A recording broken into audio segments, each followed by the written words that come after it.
There are many ways I could sell how ridiculously good Thunderbolt Fantasy is, but honestly, the best way is just to let it speak for itself.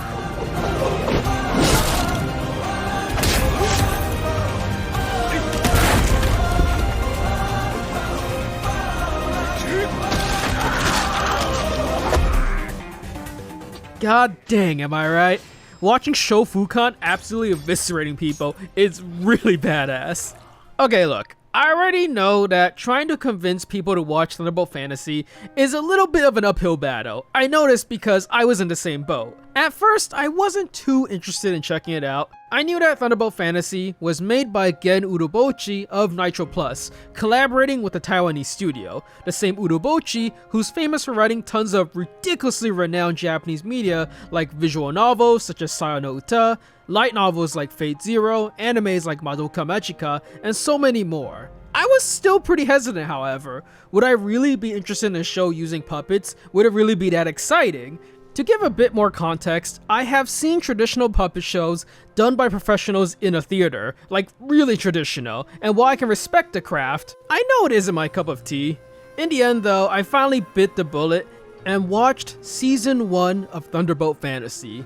Then I watched the side story movie, then I watched Season 2, the movie after that, and even Season 3 because I was immediately hooked after the end of Season 1.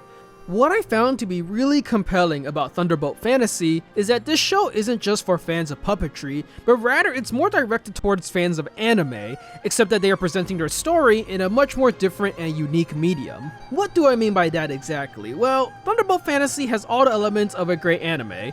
It is written by Gen Urobuchi, who is one of the most renowned writers in the industry. It has an insane soundtrack by Hiroyuki Sawano, and it's voiced by an all-star cast of veterans who's been in dozens of shows. Shofukan, the main character, is voiced by Junichi Sawabe, who's also voiced Archer in Fate.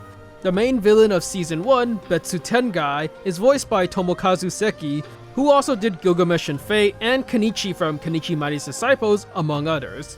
Mai Nakahara voices Tanhi, whose list of voice work is insanely long. Basically, the entire cast consists of powerhouses. All of this, however, is just what draws a viewer into checking out the show initially. What makes the viewer stay all the way till the end, and what makes Thunderbolt Fantasy so good, is the action and sound design, which sounds crazy, right? Kinda brings back the original question of, how cool can a puppet show be? And the simple answer is, really dang cool.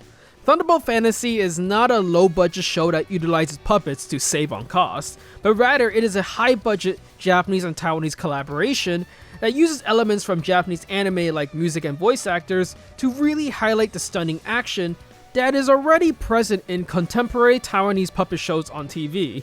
The action in these modern puppet shows are an incredible mix of CG and practical effects.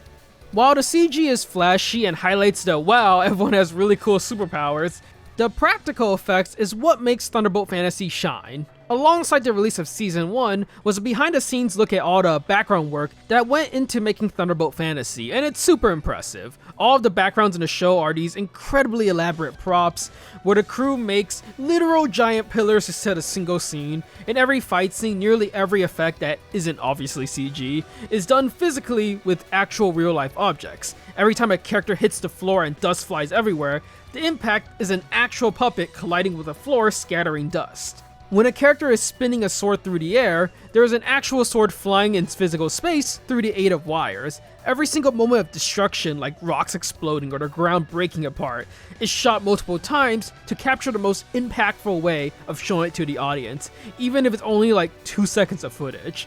There is one scene in the making of where the Taiwanese studio just keeps on tossing this big shrine statue, flinging it across the stage, and then refilming it until you get the perfect shot. Blood is just spilled everywhere, fog and snow is scattered all across the stage, and they make these beautifully crafted and detailed puppets go through absolute destruction in order to capture the perfect shot. They throw these guys across set pieces like they are rag dolls, decapitating them, blowing them up, and getting bisected.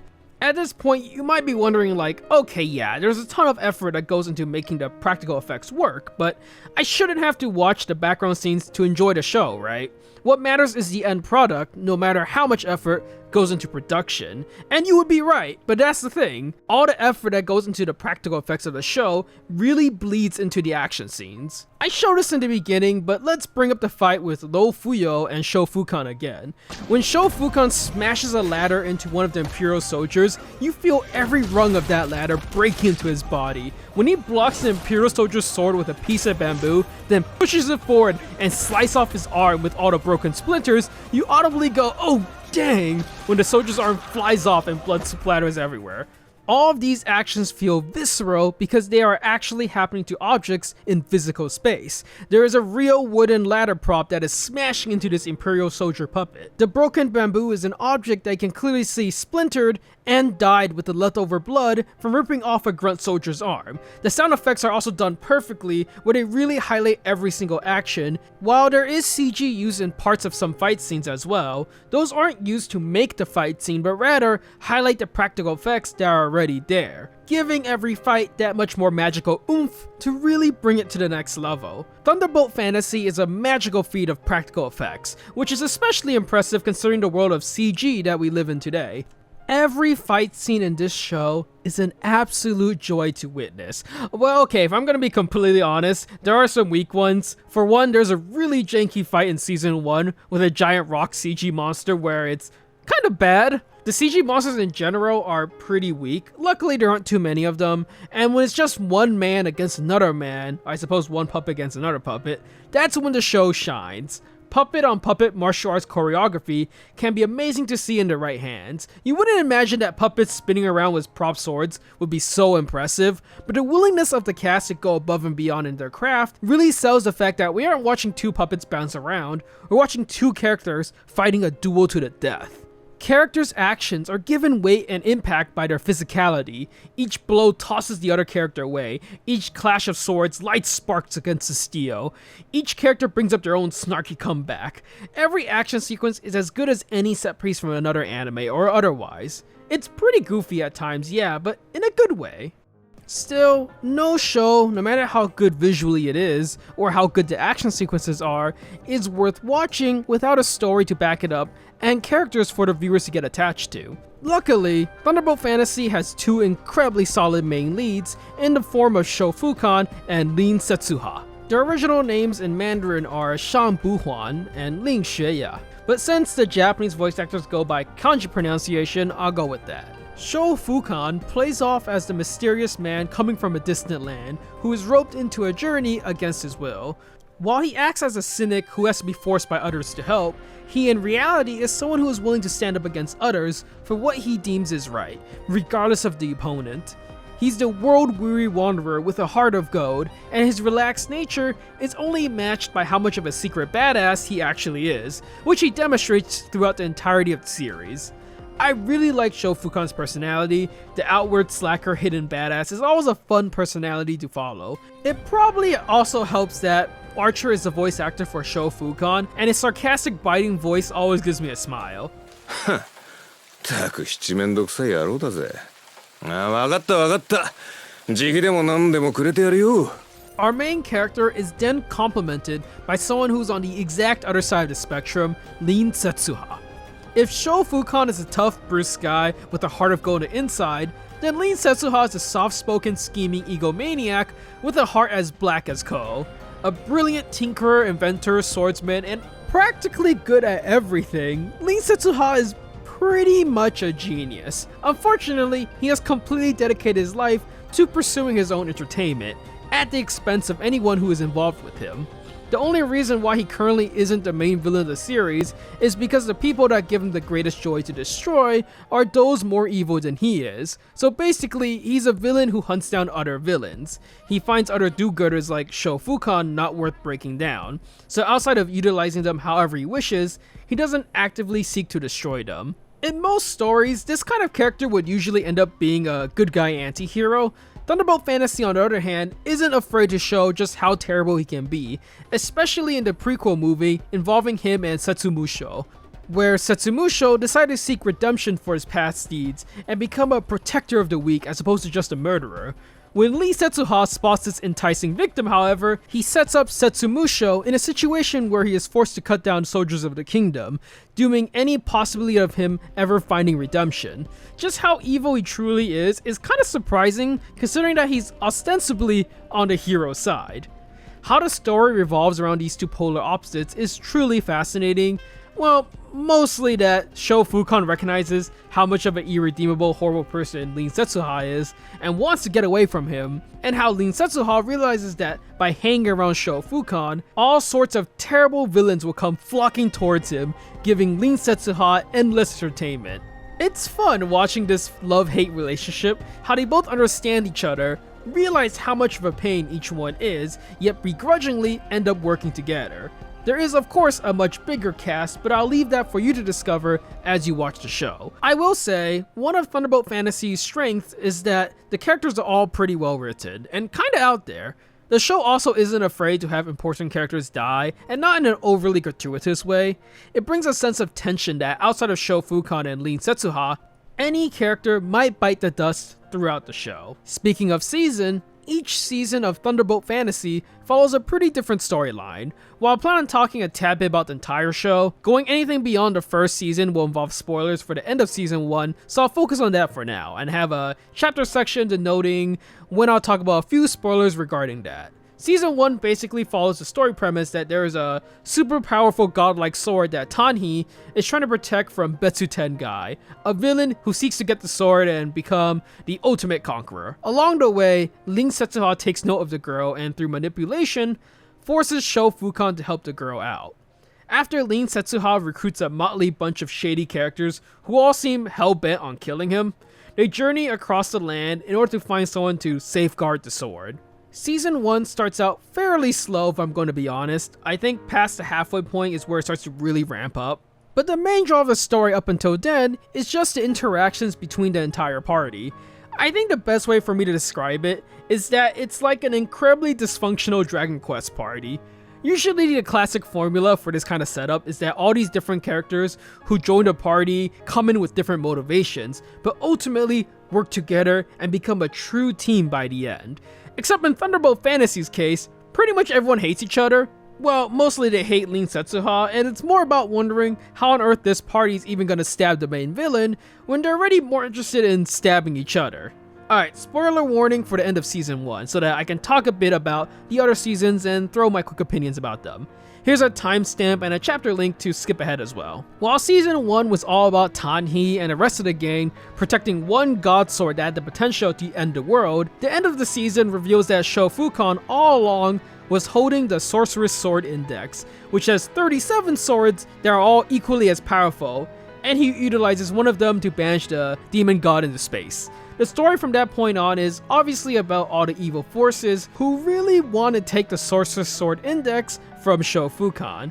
The final 4 episodes of season 1 was probably what really made me fall in love with Thunderbolt Fantasy, as it has a ton of really solid reveals. First off, it shows Rin Setsuha in a climactic fight against Betsu Tengai, where Rin Setsuha shows off that he's not just a scheming trickster who makes cool gadgets, but is also a master swordsman who is even more powerful than the main villain of the entire season. The only reason he hasn't been defeating everyone with a sword this entire time is simply the fact that he finds it really boring. The fight itself between the two is practically the climactic fight of the season, and it's incredible to watch. Super exciting. At the same time, Sho Fukan, during a fight to protect 2 of the injured party members, then reveals that this entire time throughout the show, the sword he's been using is actually just a wooden stick that he polished up and painted to look like a sword.